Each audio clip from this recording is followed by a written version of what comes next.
मांडियेला येत्या बालदिनी आणि हा खेळ आहे एलिझाबेथ एकादशीचा. सगळी टीम माझ्यासोबत आहे. मधुगंधा, पहिला प्रश्न तर अर्थात तुला आहे, कारण तू हे सगळं मोड बांधलेली आहेस आणि मग परिस्थिती ती पुढे नेलेली आहे. कुठे हे काय सुचलंय तुला आणि काय हे नाव आहे? आम्ही सगळंच म्हणजे अतिशय उत्सुकता वाढलेली आहे, पण कळत काहीच नाहीये. तर काहीतरी एक लेखिका म्हणून आधी आम्हाला सांग. माझं बालपण ॲक्च्युली पंढरपुरात गेलेलं आहे आणि लग्नानंतर नवरा बायको जसे एकमेकांशी गप्पा मारत आपण बरंच शेअर करतो, तसं मी परेशला काही गमतीशीर गोष्टी सांगितल्या त्या माझ्या बालपणीतल्या. आणि गंमत अशी आहे ना की त्याच्या आधी लेखक म्हणून मी त्याला अनेक गोष्टी ऐकायची की ह्याची फिल्म करूया का, त्याची फिल्म करूया का, आणि तो म्हणायचं नाही ह्याच्यात काही नाही. अनेक स्टोरीज तू खपत होती. आणि एकही खपली नाही माझी, एकही विकली गेली नाही त्याच्याकडे. आणि एकदा बोलता बोलता मी असंच त्याला गमती गमती सांगतो, असं झालं होतं माझ्या लहानपणी, तसं झालं होतं. आणि तो मला म्हणाला की ह्याची फिल्म होऊ शकते. तर अनएक्सपेक्टेडली मला असं ते त्याच्याकडून जो प्रतिसाद मिळाला, म्हणजे जॅकपॉट लागला मला खरंच. आणि मी म्हटलं की मला तेव्हाही कॉन्फिडन्स नव्हता की याची फिल्म होऊ शकते, पण हा म्हणतोय तर मी म्हटलं चला आपला एक विषय खपतो तर खपवून टाकूया. म्हणून मी म्हटलं की मग आपण करूया ह्याची फिल्म. मग कथा लिहिली, पटकथा अर्थातच त्याची त्यांनी लिहिली, कारण दिग्दर्शक म्हणून त्याची काही मतं होती. आणि मग संवाद आम्ही दोघांनी मिळून लिहिले आणि खऱ्या अर्थानं आमचं हे सहजीवन आहे म्हणजे ही फिल्म म्हणजे.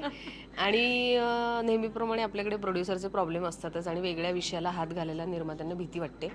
मग आम्ही आमच्या खिशातले होते नव्हते ते सगळे पैसे जमा केले आणि आता जे काय व्हायचं ते होऊ दे म्हणून ही फिल्म प्रोड्यूस पण. ती सवय परेशला आहे, कारण फॅक्टरी तशी घडलेली आहे.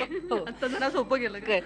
सोपं असं नाही, पण आम्ही दोघं एकमेकांच्या बरोबर होतो त्यामुळे तो प्रवास सोपा झाला. अडथळे आणि खडतर प्रवास तसाच होता जसा फॅक्टरीच्या वेळी होता.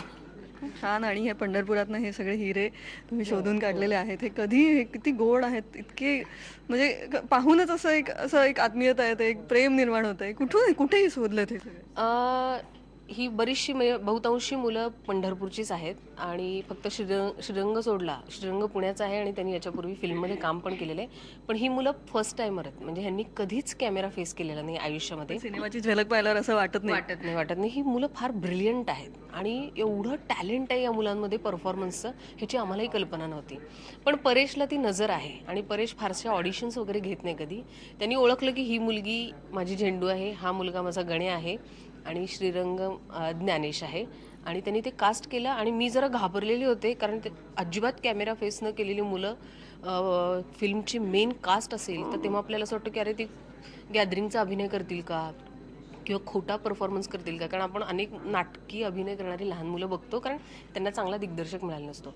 पण माझी भीती दूर झाली जेव्हा आम्ही शूट करत होतो. ब्रिलियंट परफॉर्मन्सेस करतो, म्हणजे अवाक होऊन बघायला होतं आपल्याला की काय कामं केली त्या मुलांनी. आंब्याची कोय पेरली तर काय येईल? सायन्सचा तर पुरावाच है, बीज बोए बबूल के आम कहाँ से आए? आता माझी पाळी आहे. असू दे रे. बाळांची जोडी 25 ला जमेल ना तुला? मला गणितात 100 पैकी 42 मार्क.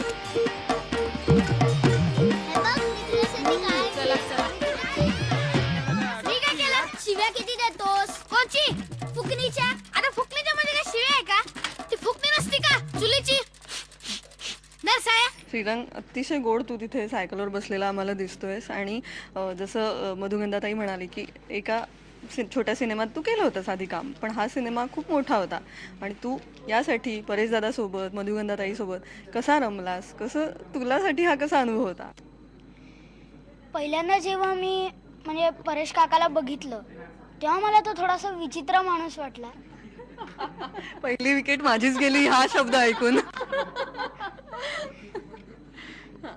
तो म्हणजे परेश काका माझ्या शाळेमध्ये आला होता आणि त्याच्याबरोबर अजून सुद्धा लोक होती. म्हणजे आशिष दादा होता, म्हणजे त्याच्याबरोबर मी केलं होतं काम आधी एकदा. तर म्हणजे स्टोरी मला एकदम काहीतरी वेगळीच वाटली की अशी कशी स्टोरी असू शकते. मग तू हो म्हणलास का आधी नाही म्हणलास? विचार केलास? श्रीरंगनी विचार केला आणि मग तो हो म्हणलेला आहे एलिझाबेथ एकादशीसाठी. आत्तापासून हा विचार करतोय मोठा होणार, काय होणार आहे ऍक्टर बघायलाच पाहिजे आपल्याला. मग मला स्टोरी कळली, मग आमची प्रॅक्टिस झाली छोटी छोटी, म्हणजे स्क्रिप्ट वाचली वगैरे.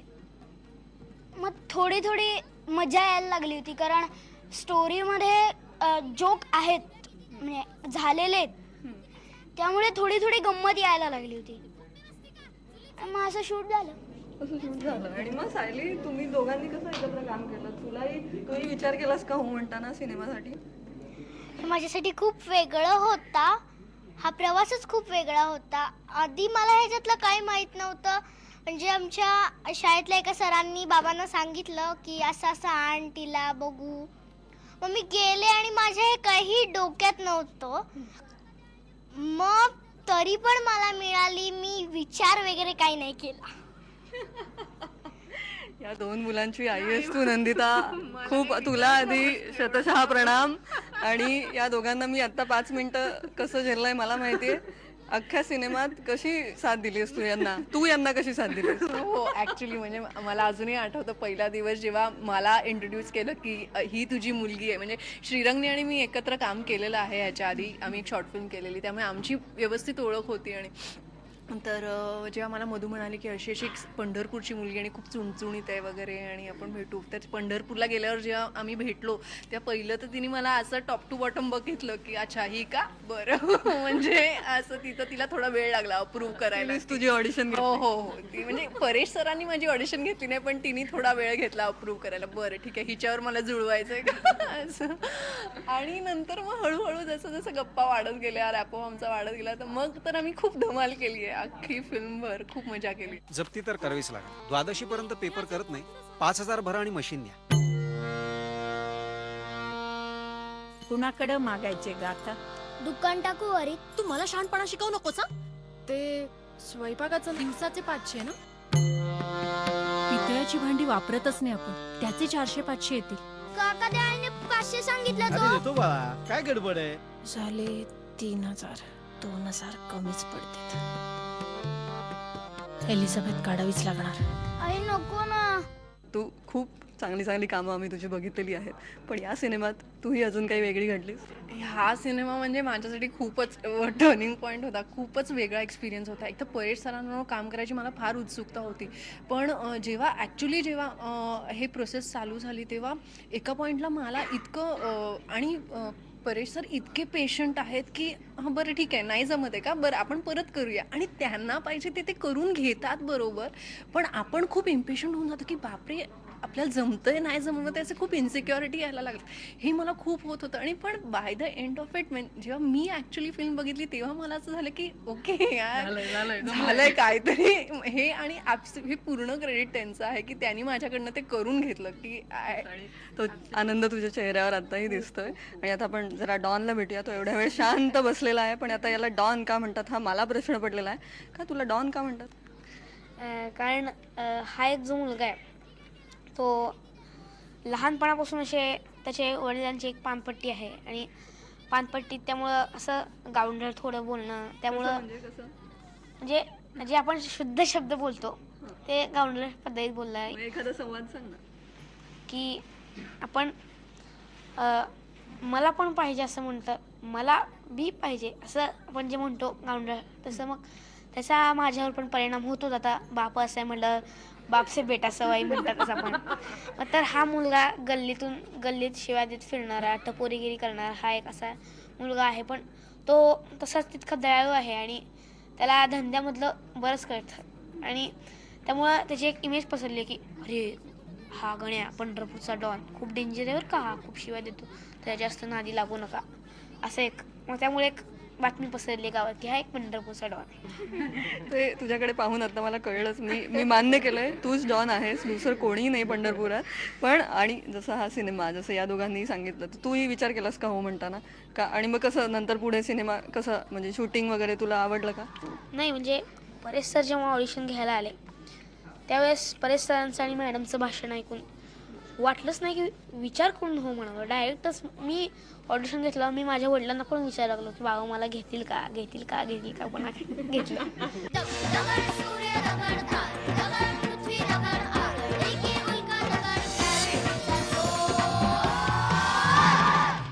सगळी मुलं आहेत, मी आता पाहतीये तुझ्या पंढरपुरातली आहे. काय पंढरपुरातल्या मातीतच काय ती मजा आहे का? खरंच खरंच म्हणजे पंढरपुराला परंपरा आहेच आहे, म्हणजे दमा मिराजदार आणि असे सगळे टॅलेंटेड लोकांची. मधुगंधा कुलकर्णी ते मी नाही म्हणणार.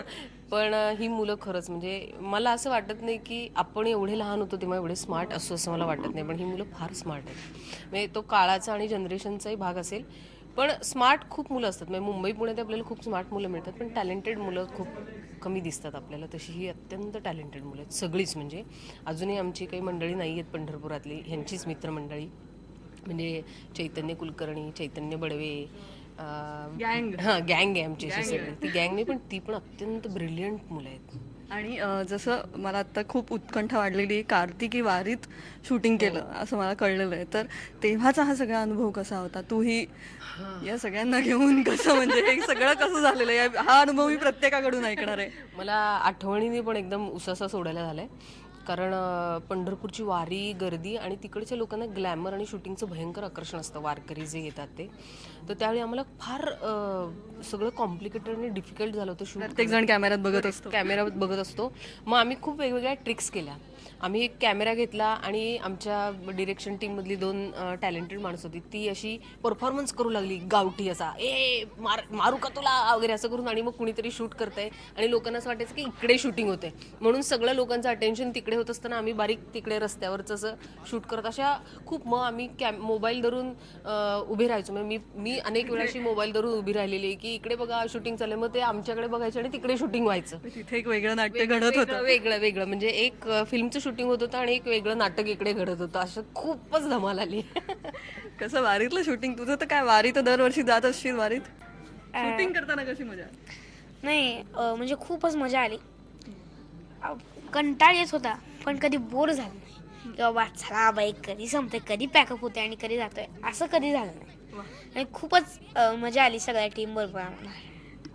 श्रीरंग आणि सायली, तू आधी गेला होतास वारीत कधी? नाही. या सिनेमाच्या निमित्ताने गेलास आणि मग तिथे शूटिंग पण केलंस वारी असताना त्या सगळ्या गर्दीत, कसं वाटलं?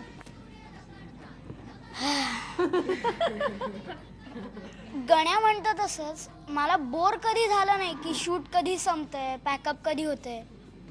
असंच वारीत एकदा मी आजारी पडलो होतो, तर परेश काकांनी मला म्हणजे खूप धीर दिला की तू बरा होशील वगैरे. असं साधंच ताप वगैरे असं होतं, तरी मला त्याने धीर दिला की तू बरा होशील. मला चेस भयंकर आवडतो आणि त्याला पण आवडतो, त्याच्यामुळे आम्ही तिकडे कुठे खेळत मग? रूमवर खेळलं. मला वाटलं वारीत वगैरे. मधुगंधा काकू मला डॉक्टरांकडे घेऊन गेली होती, त्याच्यामुळे मला खूप बरं वाटलं. आणि नंतर मग शूट झालं आमचं कम्प्लीट. आणि मग तू एवढा गोरा आहेस, ते वारीमध्ये थोडा काळा झालास की काय? टॅन झालास थोडा? माहिती नाही. आणि सायली, तू वारीत आधी गेली असशील आणि मग या सिनेमाच्या शूट दरम्यान पण गेली? हो. कशी होती ती मजा? म्हणजे मी जी बघते नेहमीची वारी त्याच्यापेक्षा ही वारी नक्कीच वेगळी होती.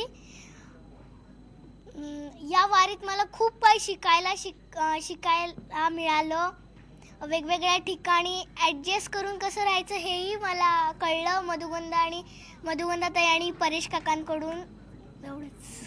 संगीता, तुझ्यासाठी वारीतलं हे शूटिंग कसं होतं सर?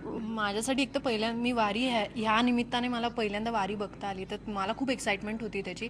पण त्याच्यात शूट करणं म्हणजे खूप टेन्शन आलेलं. तर आम्ही गर्दीतनं त्या मुलांना शोधायचे सीन्स वगैरे आमचे असायचे. तर म्हणजे लिटरली फोनवर कोऑर्डिनेट करायचं की एक माणूस बाजूला उभा आहे आणि तो सांगतो जा पुढे जा असं. म्हणजे कारण कॅमेरेस असे कुठे काय होतं काहीच पत्ता नाही आणि त्या गोंधळात सगळं मग मिळतोय टेक नाही मिळत असं खूप कन्फ्युजन चालायचं. बट फायनली चांगलं झालं आणि आम्हाला मिळाले चांगले शॉट्स त्याच्यात. ते सगळे चांगले शॉट्स आता आम्ही बघणार आहोत 14 नोव्हेंबरला. खूप छान वाटलं तुम्हाला सर्वांशी गप्पा मारून. पुन्हाही 14 नोव्हेंबरच्या आधी भेटायची इच्छा आहे माझी. भेटूया आणि खूप आणखी बोलूया शो टाईममध्ये. खूप छान वाटलं तुम्हाला सगळ्यांशी बोलून. All the best. Thank you so much.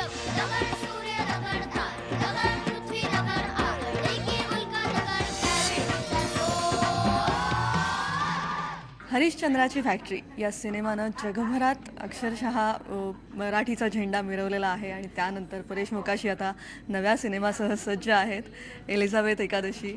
Paresh, तुझा सिनेमा वेगळा असतोच, नाव आणखीनच वेगळं असतं आणि आता हा एलिझाबेथ एकादशी. नावावरूनच कुतूहल प्रचंड वाढलंय, त्या नावाबद्दल आधी सांग.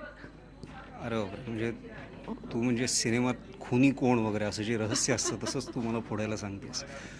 पण हे गंमतशीर कॉम्बिनेशन आहे आणि एलिझाबेथ हे काय आहे आमच्या चित्रपटात ते मी आत्ता फोडू शकत नाही. पण चित्रपट पाहताना किंवा पाहिल्यानंतर तुम्हाला कळेल की हे नाव असं का आहे ते. दगड दगड सूर्य दगड गरम चहा गरम दगड सूर्य दगड तार दगड पृथ्वी दगड आग एकी उल्का दगड ग्रॅव्हिटीचा जोर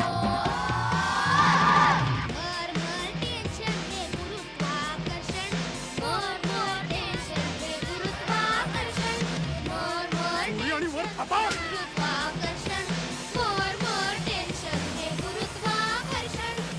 एलिझाबेथ एकादशी या सिनेमाच्यासाठी इंटरव्ह्यू करायला जेव्हा मी इथे आले तेव्हा मला फक्त एक गोष्ट होती ज्याने माझं लक्ष फार वेधलेलं आहे आणि ती म्हणजे ही सायकल. ही साधीसुधी सायकल नाही आहे, फार विशेष आहे. आपण पाहू शकतोय की याला काहीतरी स्टिअरिंग आहे, हे सगळं वेगळंच प्रकरण आहे. एक अख्खं ही एक प्रॉपर्टी वेगळीच आहे आणि खुद्द दिग्दर्शक माझ्या सोबतीला आहेत. आणि परेश, प्लीज मला सांग, हे काय अजब हा नमुना आहे सगळा. आता मी तुला काय सांगू आणि कसं सांगू, पण आमच्या चित्रपटामध्ये एक गुप्त शास्त्रज्ञ आहे. तर त्या शास्त्रज्ञाच्या डोक्यातून हे असं आगळं वेगळं वाहन उत्पन्न झालेलं असतं आणि अशी ही वेगळी सायकल त्यांनी तयार केलेली आहे जिथे हँडलच्या जागी कारचं स्टेअरिंग आहे. त्याच्यानंतर इथे जर तू तिचा चेहरा पाहिलास तर म्हणजे मुळात सायकलला एक चेहरा देण्याचा प्रयत्न केलेला आहे. हे तिचे डोळे, हे तिचे ओठ, दात वगैरे थोडंसं ते पेटतात वगैरे. हो हो, त्यांना ते जुन्या पद्धतीचे डायनॅमो वगैरे बघ इकडे हे लावलेले आहेत आणि तिथून ती पॉवर जनरेट होऊन ते लाईट पेटतात वगैरे. हे असं वेगळं. काय जादूची पेटी आहे? जादूची पेटी नाही आहे, पण त्याच्यामध्ये जादूच्या गोष्टी असू शकतात काय काय मुलांच्या आवडीच्या, विशेषतः उपकरणं सगळी दुरुस्तीची साहित्य वगैरे असं. त्याच्यानंतर हे जर सीट पाहिलंस तू तर हे आम्ही जरा असं वेगळं तयार करून घेतलं होतं, असं टेकून सायकल चालवता येईल असं रॉयल.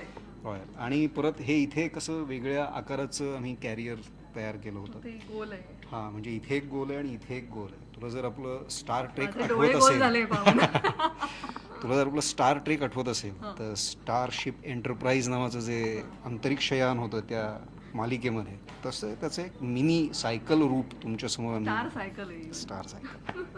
आणि इथे मी पाहते हे तर सगळं आहे चाकं नेहमीसाठी. हो, तर मुळात ज्या प्रकारचा विषय होता आणि ज्या प्रकारची ती कथा डेव्हलप व्हायला लागली त्याच्यानुसार मला वाटलं की ह्या मुलांची जी एक त्यांची आवडीची सायकल आहे तिचं सुद्धा काहीतरी वेगळेपण असायला पाहिजे. ती नेहमीच्या सायकलींसारखी सायकल असता कामा नये. पण ही सगळी सायकल अतिशय सुंदर आहे, स्टार सायकल असं आता आम्ही नाव दिलेलं आहे.